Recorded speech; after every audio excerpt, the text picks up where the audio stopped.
Eu tento aqui jogar na mesa a discussão de que eu espero que essa nova sociedade, ou então eu trabalho, eu milito, eu vivo, para que essa nova sociedade seja uma sociedade profundamente democrática, capaz de criar mecanismos efetivos de participação e controle social, né? Seja capaz de ser uma sociedade que garanta os direitos fundamentais na sua essência, a todos e a todas. É um desafio enorme, e talvez o mais crítico, no momento mais crítico da nossa história. Eu não sei se a gente está cada vez mais percebendo, mas a civilização humana entra em zonas de risco cada vez mais agudas, mais graves, né? Ambientais, sociais, éticas.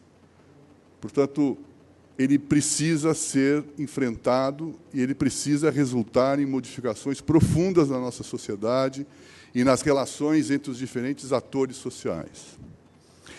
Acredito que exige, de fato, radicalidade nesse processo, disrupção, né? Temos que ter algum processo disruptivo que interrompa não simplesmente o que a gente tem chamado do business as usual, mas que consiga afirmar uma outra alternativa e um outro caminho. Não basta mais simplesmente a gente avaliar os impactos e tomar decisões estratégicas dos negócios na perspectiva de reduzir esses impactos e de mitigar esses impactos. E acho que aí a Maria Emília vai poder nos colocar na mesa algumas possibilidades de redefinição de objetivos. Uma empresa que tem interesses e fins privados consiga se transformar numa organização que tem interesses e fins públicos. Acho que se a gente não conseguir se aproximar desse cenário e dessas perspectivas, nós precisamos encontrar algumas rotas de fuga. A nossa percepção de que o momento é agudo, importante, crítico, porque está em jogo a continuidade da civilização humana nesse planeta. E as empresas, acredito eu, têm um papel fundamental na transformação e nessa direção. Então, eu queria convidar, primeiro, a Maria Emília, que eu acho que vai nos trazer aí uma provocação imediata sobre se é possível a gente mudar os objetivos e as finalidades das empresas numa perspectiva de conservar, até mais que conservar, de aprofundar a sua capacidade de inovação, a sua capacidade de investimento, a sua capacidade de empreender, né? Mas com uma mudança central no final desse processo. Eu acho que nós temos ao frente uma pergunta que é muito importante para todos. É esta história de como vamos a fazer para construir o mundo do século XXI. Nós temos as figuras do século XIX, as empresas que hoje operam com os modelos e os esquemas mentais do século XIX. Mas nós temos que olhar para o frente, não? Um dos assuntos mais fundamentais que a gente precisa debater nesta história é o assunto do lucro. Nós temos assistido nos últimos anos no Chile a uma situação muito interessante ao redor do debate do lucro, onde o governo da presidenta Bachelet foi eleito com milhões de cidadãos que votaram contra o lucro. Eles, hoje, falam, não acreditamos que empresas com vontade de lucro possam participar no ensino público. Os cidadãos chilenos não acreditamos que a gente possa ter vontade de lucro e enxergar bens públicos. O exemplo, por exemplo, de Mohamed Yunus, as empresas sociais podem participar do mercado, vender bens e serviços no mercado, mas que essas empresas devem ser organizações que não permitem repartir lucro entre acionistas. As empresas sociais, ele fala, precisam reinvestir todo o lucro dentro da empresa. As empresas são, hoje, os atores mais relevantes do desenvolvimento econômico no mundo. As empresas têm uma capacidade de inovação incrível, uma capacidade de lograr resultados à escala planetária que nenhum outro ator tem. Achamos muito difícil ter efeito neutro, mas não é suficiente mais. Os problemas do mundo são profundos, grandes demais para que os atores mais importantes do desenvolvimento econômico fiquem simplesmente não fazendo mais mal. Precisamos empresas que possam ir além do efeito neutro, além de reduzir os impactos negativos. Precisamos empresas que sejam capazes de construir efeitos positivos, de construir uma sociedade melhor. Para isso precisamos, primeiro, eu acho, mudar o sentido de sucesso. Quem se está beneficiando desse lucro? E temos sociedades como a Colômbia, meu país, Chile, mesmo o Brasil, onde temos grande desenvolvimento econômico e uma desigualdade incrível. Eu acho que a ferramenta mais importante, ou uma das ferramentas mais importantes que nós temos hoje para construir essa nova sociedade, desde as empresas, ou permitir às empresas serem um ator positivo nessa construção, um mais dessa construção de uma nova sociedade, é a possibilidade dos acionistas. Isto é muito importante. É uma possibilidade para os acionistas, os donos do capital, para eles ampliar seu mandato.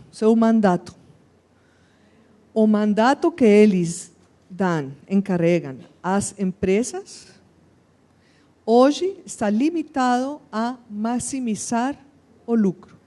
Nós precisamos que os acionistas ampliem o mandato para que a responsabilidade fiduciária, o mandato das empresas e dos gestores dessas empresas inclua o lucro para os acionistas e os resultados para a sociedade e o meio ambiente no mesmo nível.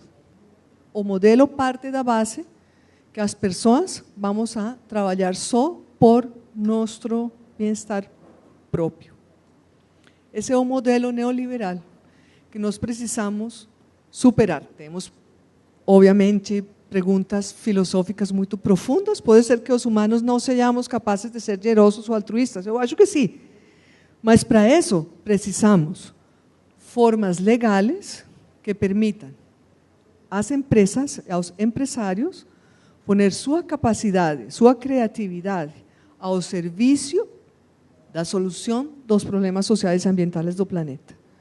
Essa ampliação, amplitude da responsabilidade fiduciária é que faz a diferença nisso que nós chamamos hoje das empresas B, ou empresas com propósito, onde os acionistas,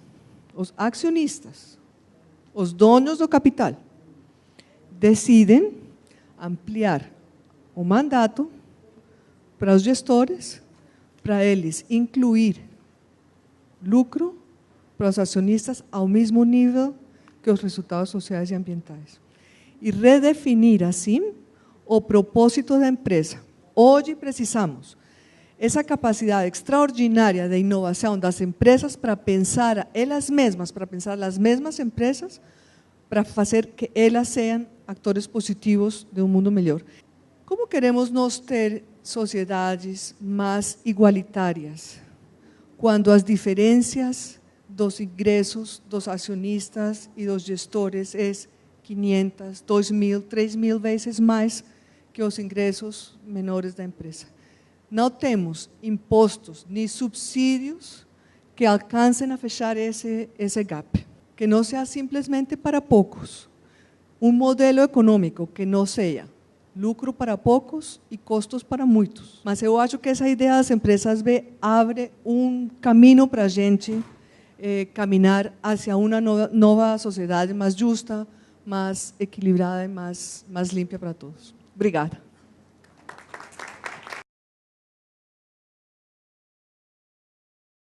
As características dessas empresas, elas são muito positivas para o investimento social privado, né? Quando a gente fala de empresas que estão tentando incorporar dimensões sociais, sociais, ambientais, de governança, para além das funções econômicas, né, de uma empresa tradicional, a gente está falando de empresas mais preocupadas realmente com uma construção de médio e longo prazo, de um propósito, de uma entrega. Isso é investimento social privado, quando a gente fala do bem público, quando a gente fala em futuro, né, quando a gente fala de empresas que estão dialogando com todos os públicos, a famosa palavrinha dos stakeholders, né, quer dizer, a gente está inserindo cada vez mais, o setor privado vem inserindo cada vez mais os seus públicos, diferentes públicos que há uma década, 2 décadas, não eram considerados públicos de interesse, ou, quiçá, eram públicos que atrapalhavam a minha vida, hoje não são mais, são públicos que na verdade, me ajudam a construir, né, a minha empresa. O setor privado, a gente sabe que puxa muito esse movimento, né? Quer dizer, as empresas têm uma visão muito pragmática, as empresas têm uma visão de lucro, sim, e que bom, porque é segundo setor, então tem que ser um lucro diferente. Eu vou chegar no final da minha fala ponderando a fala da Maria Emília, mas sim, essa é a agenda de uma empresa, e por isso ela é uma empresa, ela não é uma ONG, ela não é um ator público, né? Então, acho que o setor privado tem um papel fundamental aí na construção dessa sociedade sustentável, inclusive revendo o seu papel, se reposicionando e trazendo aí como elemento transformador e viabilizador como agente econômico, inclusive, tem um papel fundamental.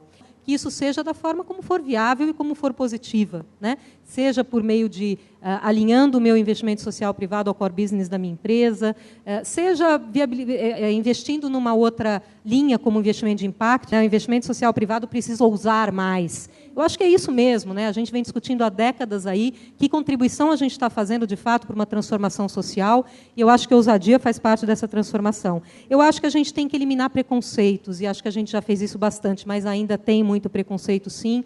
E aí eu chego na fala, né, da Maria Emília, que eu acho que... confesso que no primeiro momento eu fiquei impactada, e aí o final da sua fala alinhou do que acredito que estamos falando a mesma coisa, né? É um novo lucro, né?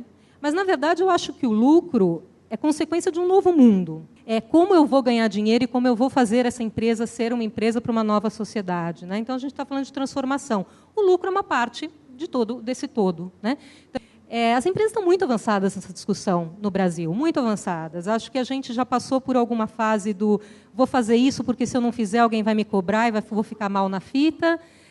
Hoje a gente já tem investidor cobrando essa postura, né? Então, e não é pouco, os investidores cada vez mais vêm alocando recursos, considerando como essa empresa vem se posicionando nas questões sociais, ambientais, mas eu sempre vejo nas interlocuções que a gente tem uma preocupação real de você ser uma empresa transformadora, porque senão você está fora do jogo. É tão simples quanto isso. Aí eu volto no pragmatismo das empresas, né? Acho que tem 3 caminhos, que é o do amor, da dor e da inteligência, né? Eu acho que tem empresas, e aí focando na empresa, que é o nosso debate, que tem isso como um propósito, seja por causa do seu CEO, seja por causa do presidente do seu conselho, que acredita que realmente essa empresa tem que ter um propósito na sua raiz, né? E que ela é um elemento transformador social, ou porque ela quer que o mundo exista para o seu trineto, enfim, não sei. Mas tem uma questão de amor ali, uma questão de convicção. Eu acho que a gente tem o caminho da dor, que talvez seja o que mais vem trazendo transformação, e ainda o fará por algum tempo, que é a perda, né?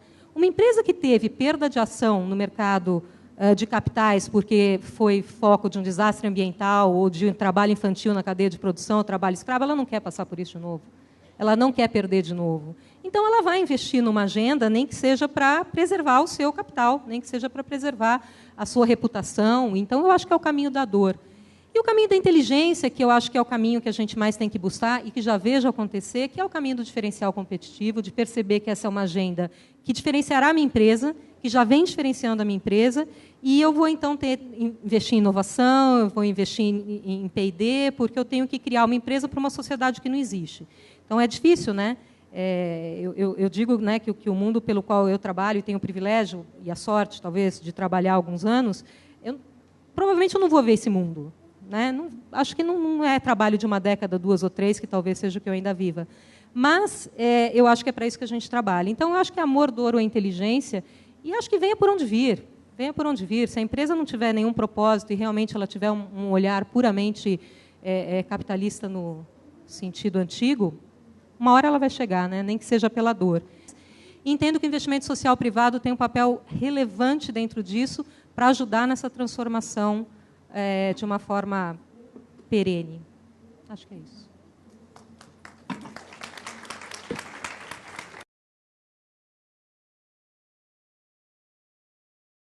Eu tenho plena concordância com o enunciado geral que o Caio faz, quando tenta identificar o que seriam os elementos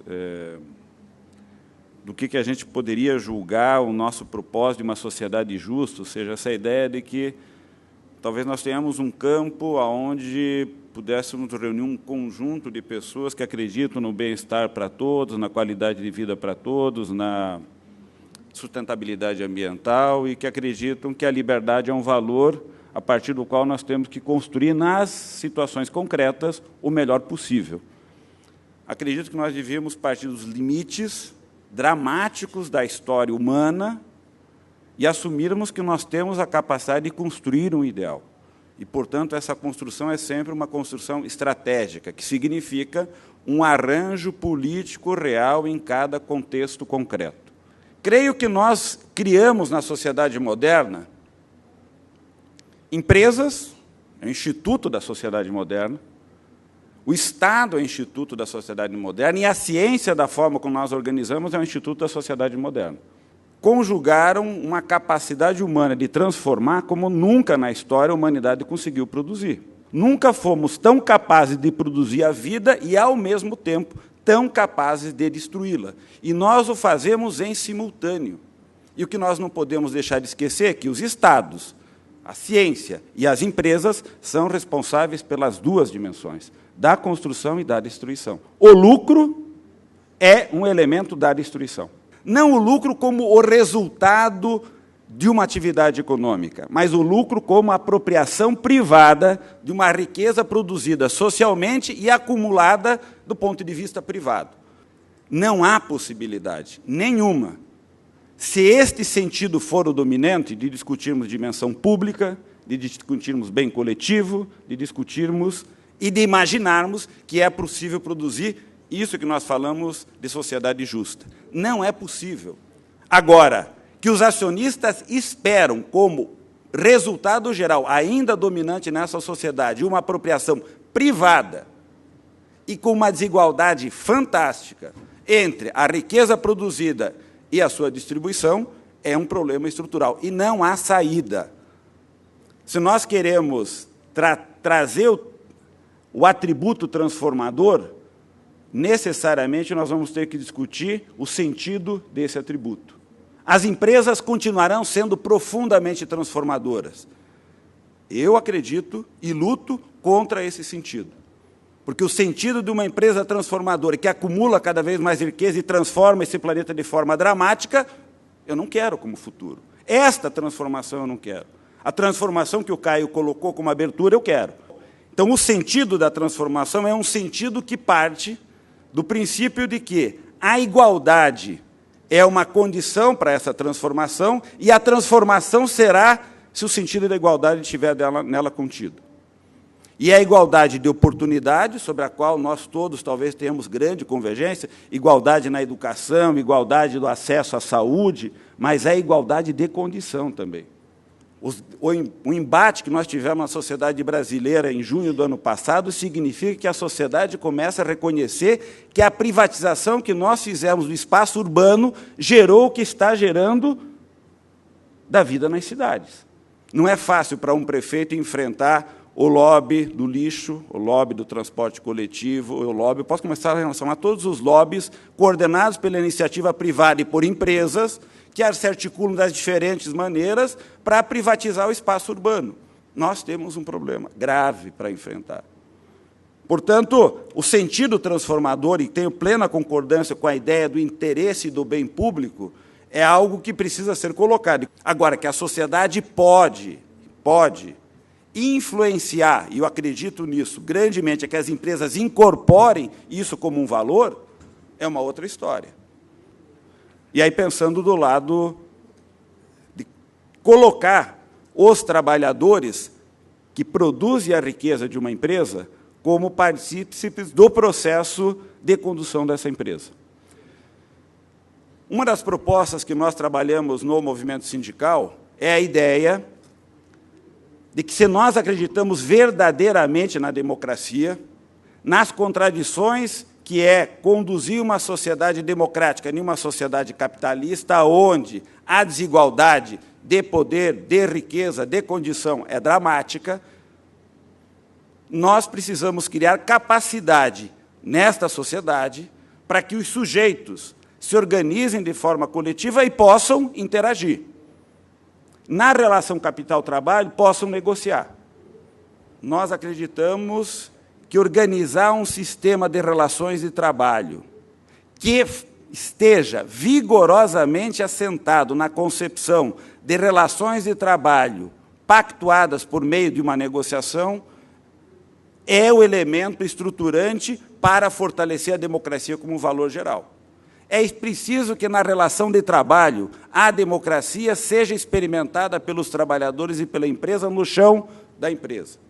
E, para isso, é preciso que os trabalhadores tenham o direito de organização sindical no local de trabalho. Constituam eles mecanismos de representação que interajam com a direção da empresa e possam negociar os conflitos reais de trabalho no local de trabalho.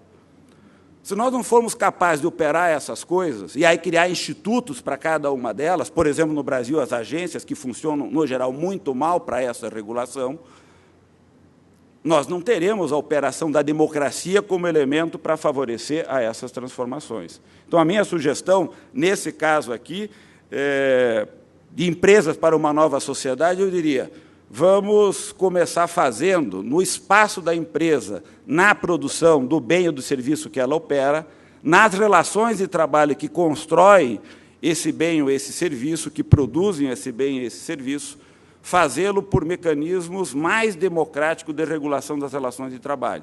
Para isso, o direito de organização sindical no local de trabalho deve ser operado.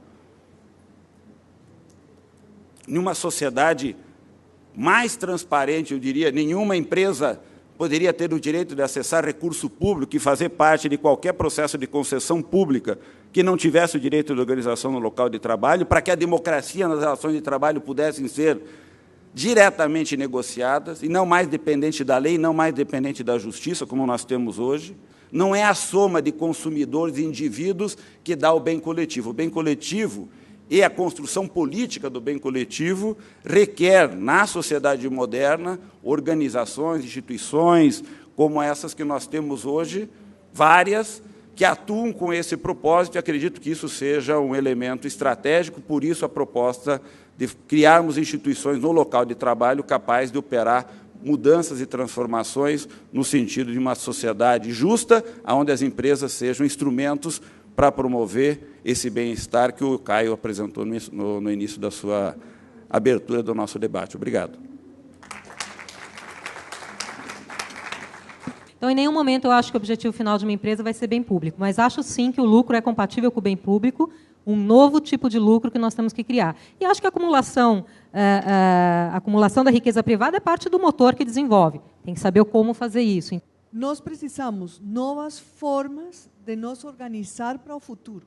Essa é, eu acho, a principal mensagem aqui. O futuro não pode ser enfrentado com a mesma forma de organização que o passado. Nós precisamos fazer algo novo para o futuro. Precisamos o trabalho conjunto. Empresas sozinhas, cidadãos sozinhos, trabalhadores sozinhos, o governo sozinho, não conseguimos. Conseguimos só quando todos conseguimos ter um olhar, o mesmo olhar. Eu acho que a gente está vivendo uma sociedade de contradições e dilemas, porque a gente está tentando transformar. Se a gente está falando que as questões sociais e ambientais agora não são apartadas do negócio, no fim do dia é isso, né? Eu acho que o conceito do John Elkington, do Triple Bottom Line, para mim é o que mais define isso. Não é só econômico, não é só lucro, agora tem social e ambiental. Isso é transformação de décadas, de gerações. Então, e aí as generalizações eu acho que são perigosas. Porque se a gente generaliza, a gente corre o risco de não reconhecer algumas coisas positivas que estão acontecendo nesse cenário, né? E aí eu agrego também a tua fala dos seres complexos, né, Maria? Os seres são complexos. A gente é acionista e é trabalhador. Muitas vezes a gente é consumidor e é um microempresário. E aí, né? Como é que eu faço essa ponderação? Então, eu acho que a gente está vivendo um mundo de transformação, de dilema. E eu acho que a composição é onde mais a gente consegue encontrar soluções. E está acontecendo, né? Eu acho que talvez a mensagem final que eu queira deixar está acontecendo. Se a gente pega uma Unilever, que é um monstro e que é um poder transformador absurdo, acredito que vocês estejam acompanhando todo o posicionamento que a Unilever, o CEO, vem fazendo, que não divulga mais resultados trimestrais completos e que está olhando um longo prazo, assumindo uma perda acionária no curto prazo, como ele fez, e está tentando transformar. Então, está acontecendo. Talvez não na velocidade que a gente queira, mas eu não tenho dúvida que é para lá que a gente caminha, sim. Eu acho que, na discussão de lucro, é importante a gente, talvez, ter uma distinção clara entre o que é excedente produzido por uma empresa, e acho que a discussão sobre o excedente, e eu tenho plena concordância que, em uma nova empresa, o excedente é prioritariamente para ser reinvestido, e o que é partilhado desse excedente como remuneração dos trabalhadores, como tributação que financia o Estado e como retirada dos acionistas. A retirada dos acionistas é que eu chamo lucro. O lucro é a realização do excedente econômico acumulado de forma privada. Isso é o lucro clássico. Instituições que sejam capazes de mobilizar as pessoas em torno de interesses comuns, compartilhar esses interesses nas relações reais, e nas contradições que elas existem, e colocar alguns ideais pelos quais vale a pena lutar. Nesta organização, vamos lutar para ter uma relação de 1:20? Vamos. É fácil? Não é. Não é fácil para o trabalhador, não é fácil para o empresário, não é fácil para o acionista, mas este propósito pode mobilizar as pessoas para procurar um ideal. Se é o ideal de sociedade, não sei. Não vou ver. E acho que ela nunca vai existir, porque a nossa experiência humana é tão contraditória que o ideal talvez nunca chegue, mas nós somos capazes de compartilhar ideais. E se nós tivermos instituições capazes de fazer isso, sociedade organizada, organizações associadas direto ou indiretamente ao Estado, né, agências, conselhos, como o Brasil fez, as diferentes conferências, tudo isso ajuda, né? Empresas mobilizadas para isso, tudo isso colabora para nós termos o que eu acho que é fundamental, a capacidade de construir acordos e pactos em sociedades capazes de colocar propósitos mais gerais. Aí, sim, como parte de pactos, acredito que as empresas têm um papel fundamental, mas de acordos, onde as empresas são parte interessadas em propósitos gerais, e elas compartilham esses propósitos. E aí elas são capazes de rever também os seus propósitos. E isso pode constituir a ideia de bem público compartilhado com as empresas, nesse sentido, assumindo o limite que empresa é empresa e tem algumas finalidades que são contraditórias, inclusive, com o bem público, mas estão dispostas a relativizar os seus interesses em função de algumas outras coisas que nós somos capazes de coletivamente colocar. E os trabalhadores também abrirão mão, talvez, de algum ideal, mundo ideal, para alguns ideais, que são mais concretos, e talvez continuemos comendo essa sopa pela borda e talvez façamos transformações mais gerais. Caso contrário, se nós não tivermos essa capacidade política de constituir esse espaço de negociação, aí a minha visão geral é de tragédia. Não acho que a nossa experiência nos autorize a dizer que as experiências pontuais nos levam à transformação mais geral. Pelo contrário. Seremos heróis, né? Mas estaremos todos mortos, infelizmente.